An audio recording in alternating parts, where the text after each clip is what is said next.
You see, when we were in Christianity, we were simple. We were found without Torah. We was found without this perfect law. We were simple. We look for we like smooth things. But we see, once we return to the law, the simple became wise because the law made us wise. Now we understand his perfect will for man, because you can only find the perfect will of man in his law. Without this law, we're lawless. We don't know his will. We don't know his way. We don't know what will make us pure and righteous. We can't be connected to him without his law. Without his law, we're disconnected. And I must mention, okay, we have his law. Let's say we have the pure law. Can we connect the right way? We have to do what's in the law, the way it should be done. We should be all dwelling together. We should be cleansed, made completely clean. Lord, we have to be consecrated and prepared to do the offerings. This is how we do what we're supposed to do according to the law. We can't do it without being together. Dead Sea Scrolls, page 142. Every man who enters into the council of Kadoshness, the council of those who walk in the way of perfection. There is a way of perfection that we should be walking in, as commanded by Yahuwah. Why is this called the way of perfection? We saw it. The Torah is perfect. When you operate in the Torah the way you're supposed to be, you will be made perfect. This is how Noah was perfect, operating in the law of the Most High, doing what the Most High commanded. This is how Abraham was perfect. Walking in the Most High's law, commands, his statutes, his judgments, walking in it, doing it. So we're talking the way of perfection as commanded by Yahuwah, and who deliberately, watch this, who deliberately or through negligence transgress one word of the law of Moshe. All right, we have to see this. What is this talking about? Who deliberately, you done this on purpose, or through negligence, you knew, and you knew better. Negligent, you weren't careful. Be careful. Stop being negligent. Transgress one word. It's talking about transgressing one word. At any point, whatever shall be expelled from the council of the community and shall return no more. This is huge. This is huge. This person will not return anymore because he transgressed one word. Now, my son was helping me, and he gave me some of these scriptures, and he told me about transgression. And he asked me, what's transgression? And I told him, transgression. Everybody knows transgression. I didn't say this to him, but I was thinking to myself, transgression is simple. Everyone knows transgression. When you transgress, you go against the Most High's law. This is what I told him. I told him transgression is going against his law. The Most High commands us one thing, and we do something different. We go against it. We break it. We transgress it. He looked at me. He wasn't looking right. He said, no, Dad. It's kind of funny. I'm thinking transgressing. Then he asked me a question. My son is very wise. He asked me a question. I told you he's the sword that sharpens me. He's the iron that he sharpens me. He said, you ever looked at the Arby word for transgression? And I'm thinking, no. Why? And we already know transgression. He said, I looked up the Arby word for transgression. When he said that, my son got my 100 undivided attention, because I know he got something. He got something. And so I'm all ears now. He got my attention. I'm all ears. And don't tell me you can't learn something from someone much younger than you. When someone I don't care who it is. If they have knowledge I don't have, I'm all ears. This is how you grow. This is how you learn. So I opened up my ears to him. And then he pulled it up. Let me show it to you. It's the H5674. A bar. This is the Aubrey word for transgression. You will find this. Look what it means. Because he told me, no, Dad, that's not what it means. To pass over? See, that's not my thought.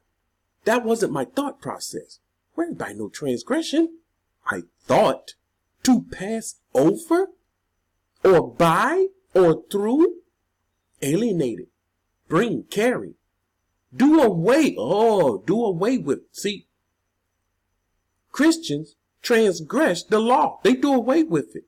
Hebrew Israelites, they transgress the law. They pass over certain verses. You know, you cannot keep Pesach in any of your gates. They say, oh, we're going to pass by this. We can because they did in the wilderness. See, that's transgression. They pass over. The word is in front of you. It's on the floor in front of you. The Most High said, pick it up and do it. And you pass over it. You step over it. That's transgression. You go by it. You don't do it.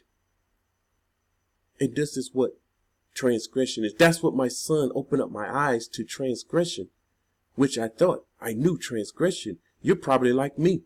Yeah, we know transgression, but do we? Means to pass over. Let's look at, is this right according to the etymology?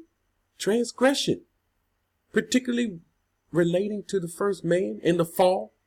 You know, they transgressed that word that the Most High gave them. Transgression of the law. It means what? A going over. So that's correct. This is correct. It means to go over. Don't do it. Go over it. Bypass it. It's in front of us. Going across. Step, look at this. Step across. See, he put the book before us. And our people step across it. The Christians are bad about this. They step across. They go in the what's called the New Testament. But they step across the old. They just skip it. It's in the book, but they skip it. They go right past it. And they never read it. And the pastors are doing the same thing. They step across it. They step over it. Climb over. Look. They climb over the old covenant and they say, we're in new covenant. We're going to see the new covenant. I'm going to show you the new covenant. So the Christians, the pastors, our people, Hebrew Israelites, they're crossing over. They are transgressing the law. Make sure you're not transgressing the law. So when you come to this channel, and when I pull out something in the law, and I said, see, right there, it says it, and you pass over it. You said, no, You climb over it. You pretend like it's not there. From trans, we know trans. We deal with trans today. Across, beyond, they transform. Transformers, they transform from male to female. See, this transgression, this stuff is not good.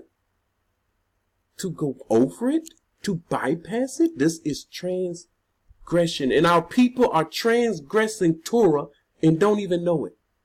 So from now on, when someone comes to the comment section, I see them transgressing the Torah, I'm going to have to point it out to them. You know you can't bypass this verse. We give people scripture. And they bypass the verse. They cross over it. They pretend as if you didn't give it to them. That's transgression. Proverbs 28:4. Those who forsake the Torah praise the wicked. See, this is the wicked. This is the heart and mind of the wicked. They want you to forsake it. They want you to transgress it. Just step over it. Just step over the part where he tells us we can only keep this in the land. Just step over that. Cross over it. Step over it. Don't do it. It's there, but we can step over it because they did it. They kept it in the wilderness so we can keep it in the land of Babylon. The Most High said, don't keep it within any of your gates, and we can keep it. See, you transgressing anyone that's keeping Pesach outside the land of Jerusalem, outside. Louis is not there. They're transgressing, and they're keeping their own. It become their own feast day, and it become profane, wicked. That's why he said, I hate your feast days. But such as keep the law, contend with them. See, the ones that keep the law, we have to contend with them. And the way we contend with them, we use the Most High's word. This is easy to understand. This message is very simple. Very, very simple. We contend with them using the word. We don't use our own opinion or theology. We use the Most High's word. And if they don't get that, then you see the Most High has something against them on that day. He can say, my son, my daughter gave you my word. Those weren't his words. They were my words. And he or her stood on it and contend with you with using my word, not their own words. And then that person going to be found to be guilty. See, many contend. The righteous contend with those that say they're righteous or keeping Torah. And then they try to come back with something weak. But at the end of the day, it's going to be between them and the Most High. We step back. We've done our job. Psalm 119, 163. I hate and abhor lying. See, when you take the word, when you change it, it becomes a lie. 6 days you shall work, and on the seventh is the Shabbat. Keep the Shabbat. Keep the seventh day. Make it Kadash. You see, you change that word and you put it to Sunday, the first day of the week. We're going to make this the Shabbat. So that's a lie. So we should hate these lying words. When people tell us, oh, there's nothing wrong with building a community, when it's not commanded anywhere for us in the end days to build and make a community. That becomes a lie. So we get rid of all of those words that go against Torah, that goes against the law. See, when you do this, you add to and take away. Building a community, that's adding to the law. That's adding to his word. He did not command it. If he commanded, I will pull out the verse. I will show it to you. And I said, here, it says they shall build communities in the last days. And then I would build a community. Come on, everybody come. Whosoever want to come, we're going to build a community together. We're going to live in compound together. We're going to keep Torah together. But that's not what he commanded. Hate lying, but I love your law. See, we should love his law. Psalms 105, 8 through 10. He remembers his covenant forever. Although man forgets his covenant, he's telling us he remembers his covenant forever. The word which he commanded for 1,000 generations. See, people think all of a sudden his word has changed. And now we have this new word. And the old word is done away with. Well, as some of the Christians say now, we can keep some of the law. The covenant which he made with Abraham and his oath to Yitzchak and confirmed it to Jacob for a statute. Who is this for? To Yasharah as an everlasting covenant. This covenant is an everlasting covenant. How is it man proclaimed that it's done away with? That's adding to the word. Did the Most High say his law is done away with? Did the Most High say we can keep most of the law, but the law of this and the law of offering and the other? Did he say we no longer have to keep these laws now? No, he never said it. And I make this statement many times. If he did say something like that, more than likely you will see people go against that also.